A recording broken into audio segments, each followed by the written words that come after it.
One. Poppy's looking around, scanning the land. He sees he's got the opportunity, and he takes it. And you would think that somebody jumping the prison fence, they would be an all-out sprint. Just running to the gate. But Poppy is like 72 years old. So he's just limping to the fence. And before he even breaks out maybe about 25 yards, not only does like his fellow inmates know as he broke out of the canteen line, but even the police are like, hey, saying his last name, hey, where you going? Hey, where you going? And Poppy just gets to the fence, starts climbing. Everybody, the police, all the inmates are laughing. The police are saying, hey, saying his last name, get down from the fence, get down from the fence. He's still climbing. Now it's getting up by the barbed wire, and the gun truck comes up. Poppy, we're telling you one last time, get down from the fence. Poppy's all got his arm tangled up in his jacket and the barbed wire. And there's just two fences now. You know what I mean? And these are like, 16, 20 feet high. And he got his arm and his jacket all tangled up in the barbed wire. Poppy, he said his last name again. We're telling you one last time. Get down. Boom, warning shot. Poppy drops off the fence. Police rush the fence, spray him, put him in cuffs, take him to confinement. Poppy is an escape artist, chain gang legend, and tried to escape from prison by doing what? Jumping the fence. Yo, what's poppin', man? It's your boy E.I. the King, and this is the Incarceration Podcast, where I talk about prison, pre, post, and present, and how everything that I experienced throughout my life, throughout my incarceration, has forever changed my life. This is the Incarceration. All right, so today, man, I'm telling nothing but real stories, man. A funny story of an old convict. I'm not gonna say his last name, but he's from Mexico, and everybody called him Papi. And he was in prison, I think, maybe 25 to 30 years at this point. This man was 72 years old when he tried to escape.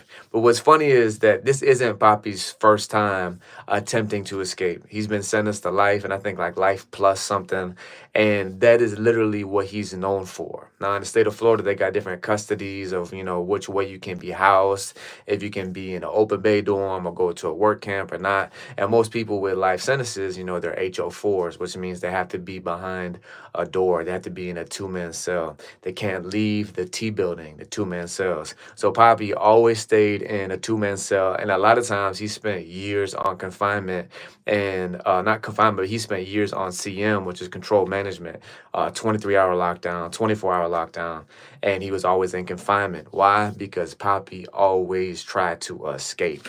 One thing that's funny about Papi, man, you would think that after doing 25 to 30 years in American prisons that he would know English and that he would be fluent in English. And some people used to always have these theories that, man, like Papi definitely knows, English. But he honestly didn't. I think that he, understood a lot of people whenever they spoke, but he never talked English, and he always would act like he don't know what you're talking about. Wasn't really friendly. Of course, he was tied into the Spanish community. But even for the most part, Papi was always by himself. But he used to box. So anytime you see him on the rec yard, he'd always be shadow boxing and training. And the only time you really see him or hanging around other people would be people who trained, whether it be mixed martial arts or boxing. But once again, man, Papi was an escape artist. He's been transferred from prison to prison, institution to institution, because he always would try to escape. Before we continue, man, once again, man, my name is E.I. the King. This is the Incarceration Podcast. Listen, we are on the journey to 50,000 subs. Right now, we're at 20,000. So if you enjoy prison content, I myself did over 12 years in prison. So you're going to hear nothing but real, funny, crazy, goofy, weird stories you could never even comprehend or imagine that happened in chain gang that I personally have seen or experienced myself, or as well as the other people that I interviewed. And for the most part, man, we always want to champion the underdog stories and the redemption stories of convicts coming home from the chain gang and getting out of that lifestyle of crime and ultimately living a successful life back in the society, man. Because from my experience and many other men and women that I know throughout our incarceration, God chose to use that time to radically transform our lives through faith in Jesus. And God just began to show us our purpose. And upon our release, man, God's been blessing us to go from there. And once again, too, I am a rapper, man. My artist name is E.I. the King. All my music is on all platforms, Apple, Spotify, wherever you listen to music at. So go ahead and, excuse me, y'all go ahead and stream my music on whatever platform you listen. The majority of my music I wrote while I was in prison, so a lot of my music is was written while I was in prison and is even still geared to those who are incarcerated. And I do have another podcast. It's called Let Me Talk Bro. That's on my other channel, E.I. the King, my official artist channel. So please go to that channel as well. All right, so let's get back to it, man. So Poppy was always trying to escape. I had a homie who trained Brazilian Jiu-Jitsu, and he was part of like the underground fight scene at this prison that I was at. And I myself as well, I trained Brazilian Jiu-Jitsu while I was in prison. I fought my whole life, but it was nothing but just like street fighting and just, brawling, just because I was an athlete coming up and being caught up in the street lifestyle. I was just violent and crazy, and I didn't care about fighting, and I used to love to fight. But I was never formally trained, like how to box or any type of mixed martial art. It was just, I've always been a natural athlete, so, fighting was, easy for me, and I enjoyed it. But while I was in prison, and for those of you who don't know, a big hobby and a big recreation and a big thing that a lot of guys have to choose to do their time is actually training and fighting. But not like, of course, just violence, just chaos at any prison, but actually like real deal organized, like fighting, like mixed martial arts. And of course, the institutions, the prisons do not allow it. So it's always like the underground fight scene. Normally at whatever prison you go to, there's always a group of guys who will train. And for the most part, man, like everybody in prison works out. So you go in a rec yard, you're always going to see different, like, sets or different, groups of people, whether it be from whatever nation or set they're in, who, part of their bylaws is to work out together, or just homies who work out together or whatever. But you will also see these guys who fight and who train mixed martial arts. They'll work out together like openly on the rec yard as well. But in the dorms, they'll train mixed martial arts, whether it's Muay Thai, Brazilian Jiu-Jitsu, boxing, or whatever. And they'll even orchestrate, and they'll even, have these fights, to where they'll bet money on it. And, it's a cool, like from the times that I trained with guys and was a part of the little underground fight scene, it was cool to see the community and the camaraderie amongst these guys who would train together. So Poppy, man, he was a real deal boxer from Mexico. And I'm pretty sure like he was I don't think he was like a celebrity or a big boxer from Mexico, but he boxed his whole life, and Poppy had hands. So even though he was 72, he was an old head, he was an OG, he was in great shape. He was super like, skinny, but he was like jacked up. He was cut up. He wasn't like big, but he was just shredded. And his hands were still up to date, super fast. And he used to just always train all day, every day. And he was a part of that underground fight scene at this prison. But once again, Poppy, even though he was like more cordial and more cool with the people in like, the fight group, he still wasn't friendly. And of course, there was that language barrier in which he didn't speak any English. But my homie, who was actually a white guy, for some reason, Poppy was messed up about my dog, just because my dog was really outgoing and goofy and funny. And he was one of the few people who he would talk to. And my homie knew a little bit of Spanish, so they had like some type of communication going on more than most people had with Poppy. Hey, y'all do me a favor. Y'all go ahead and like this video, man. Help me out, like this video. If you have not subscribed to this channel, please go ahead and subscribe. Once again, this is a troll-friendly channel. So if y'all want to troll, man, I think I've seen some of the funniest comments ever. People saying that looks like I chew on batteries or rocks. People clown my beard, whatever. This is a troll-friendly channel. So go ahead and drop your troll comments down here. I will get to them later. If you have not subscribed, please go ahead and do so. All I do is talk about prison. I myself did over 12 years incarcerated, and I share nothing but crazy, funny, goofy, weird, insane prison stories that I've seen firsthandly or experienced, or other people who I interviewed, they've seen or they experienced themselves. But once again, we most importantly champion the underdog story, the redemption stories of convicts coming home and not going back to a lifestyle of crime, but overcoming their past. And just like myself, man, as I was incarcerated, I authentically encountered Jesus. The Lord radically transformed my life. And I'm forever thankful for that season of isolation in my incarceration that God chose to use to make me who I am today.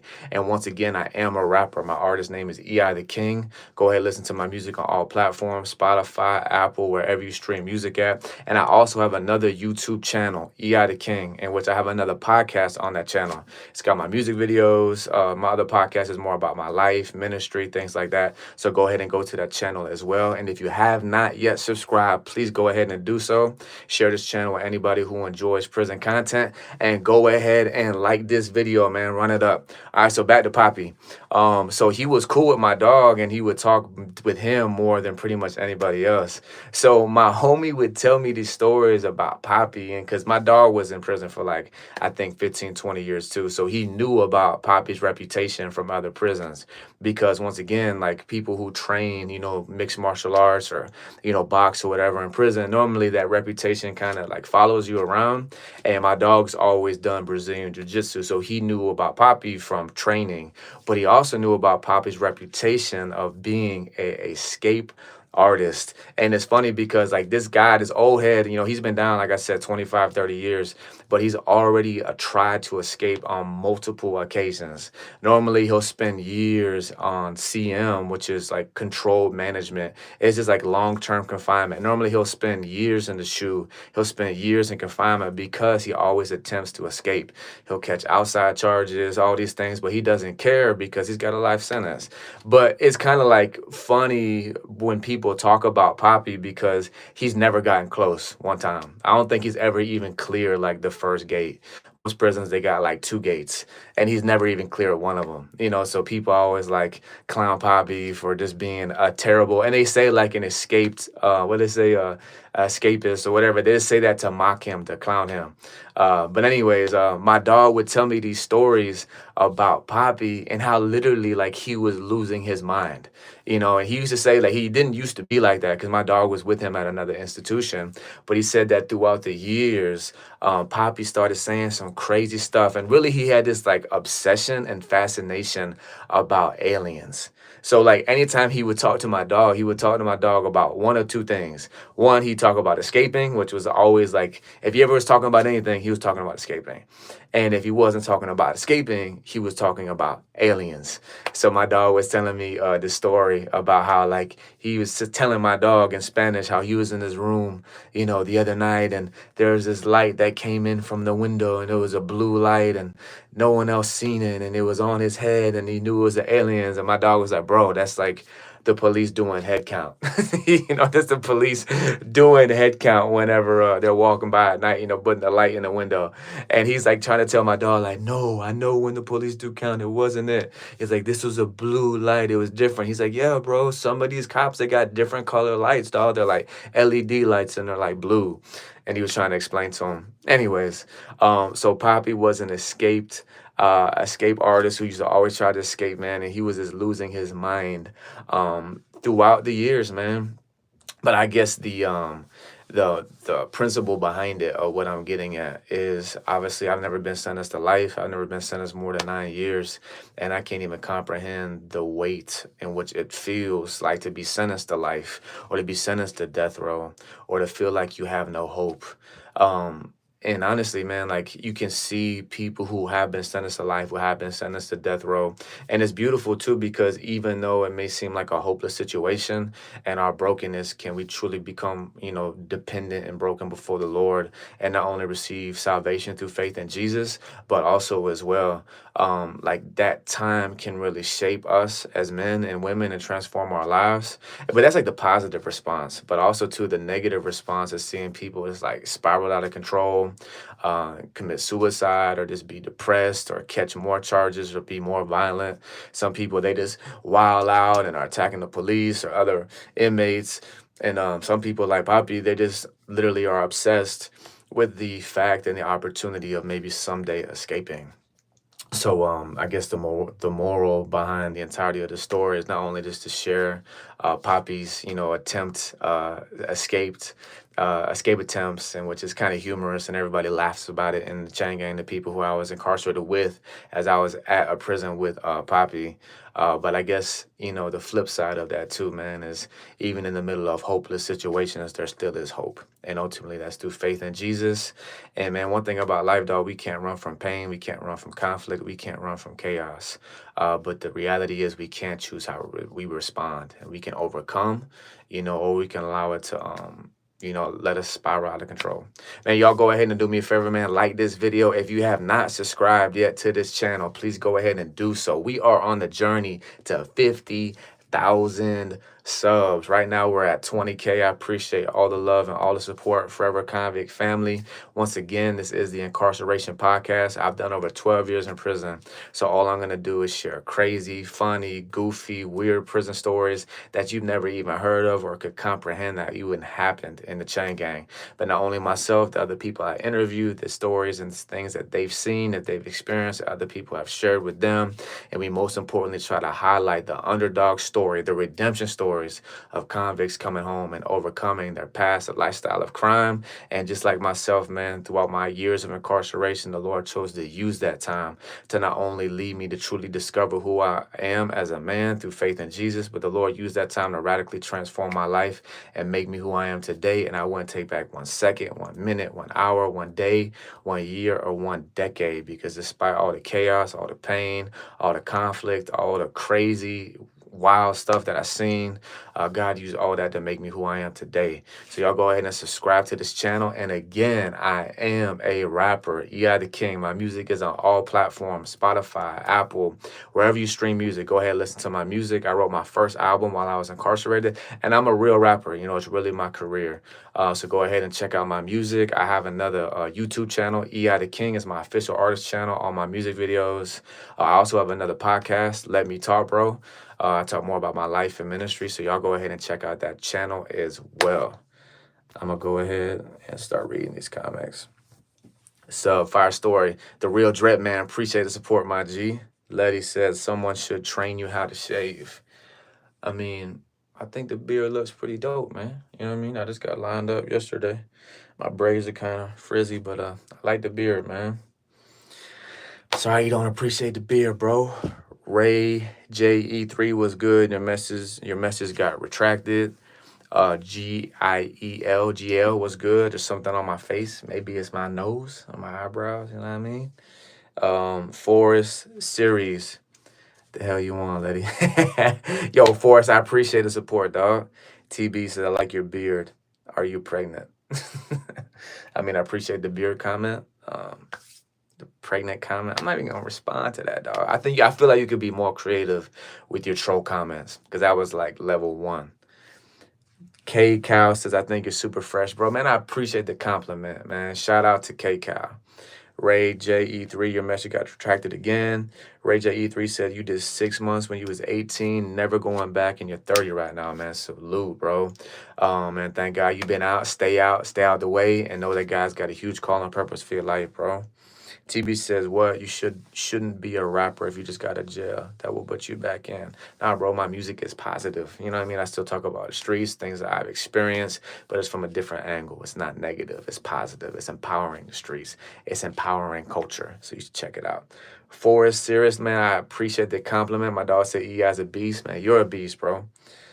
Sherry Turner says, you are a fine man. Your son is Al. I appreciate that compliment. Shout out to your son, Al.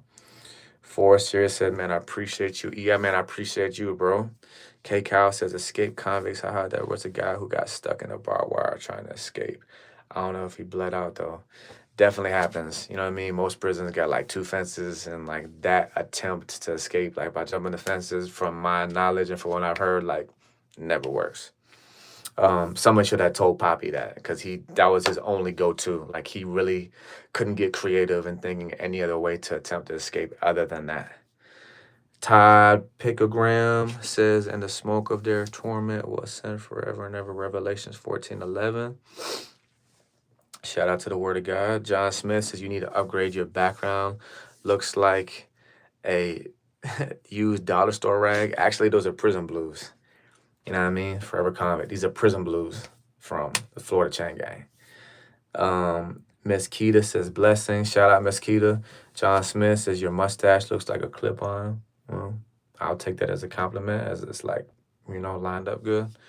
K Cal says John Smith, your mom couldn't have possibly given you a more generic name. Jane Doe must have a busted lip. Yo, K Cal, I appreciate the support. I appreciate the support for defending your boy. Mark the guy says that gold tooth is fire. Iconic. There you go. Got him when I was a kid. Sean says, God bless. You got the chance to hear you rap last year at Santa Rosa Annex when you came with Real Vida. Okay, that's what's up, bro. Sean, what's going on, bro? Good to meet you, man. I appreciate the encouragement and the support. And I got to start going back live daily because my live right now has been dead. Look at that. Only 11 people on here, bro. We used to having like 350, 400 on the live. But we're going to turn back up, man. I just been on the road, been traveling a lot. I'm not even home now. This isn't my studio. But listen, we're still going to keep releasing content. Y'all stay tuned, and we got some fire coming. Once again, please go ahead and like this video. Forever Convict family, we are on a journey to 50,000 subs. Right now, we're at 20K, and I myself, Iyah the King, I've done over 12 years in prison. So all you're going to hear on this channel is crazy, funny, goofy, weird prison stories that I myself personally have experienced or seen, or the interviews of people who have experienced or seen them as well. And we most importantly champion the underdog stories of convicts coming home and the redemption story, how they don't go back to a lifestyle of crime, but they overcome, they succeed, and most importantly, that we walk and we grow to be the men and women that God has created us to be through faith in Jesus. You know what I mean? Mark the guy, appreciate the sub. Y'all stay encouraged. Till next time, man. Love, Forever Convict family.